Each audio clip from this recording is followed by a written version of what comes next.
याद्वारे आम्ही जनतेला हे स्पष्टपणे आवाहन करू इच्छितो की कोणीही अवैध सावकारीसाठी किंवा अवैध कुठल्याही वसुलीसाठी किंवा कायदेशीर वसुलीसाठी सुद्धा जर दाब दडपशाही करत असेल, दंबाजी करत असेल, आपल्याला बेकायदेशीररित्या काही इंजुरी करण्याचा प्रयत्न करत असेल किंवा तसं आपल्याला धमकी देत असेल तर ते बेकायदेशीर आहे।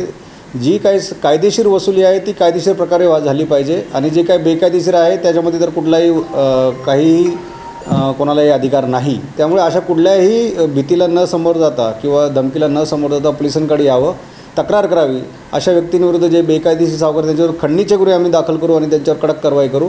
त्याचप्रकारे जर कोणी बेकायदेशीर सावकारी करत असेल आणि अव्वाच्या सव्वा व्याज लावत असेल तर त्यालाही जर कोणाची तक्रार असेल तर आम्ही यापूर्वी देखील प्रेस नोट देऊन कळवलेलं आहे की कोणी प्लॉटवर अतिक्रमण करत असेल, कोणी प्लॉटवर खोटे कागद करून जर अतिक्रमण करण्याचा प्रयत्न करून लिटिगेशन करून त्याला काही धडपण्याचा प्रयत्न करत असेल, कोणी अवैध सावकारी करत असेल तर त्याला समोर येऊन तक्रारी करा। तक्रारी आल्यास ती पोलिसांची आणि प्रशासनाची जबाबदारी आहे की त्याच्यावर कारवाई झाली पाहिजे। आपण कुठलंही टोकाचा पाऊल न उचलता तक्रार केल्यास आम्ही त्याच्यावर 100% कारवाई करू। ठळक घडामोडींसाठी देशोन्नती न्यूज चॅनलला सबस्क्राइब करा आणि बेल आयकॉन प्रेस करा।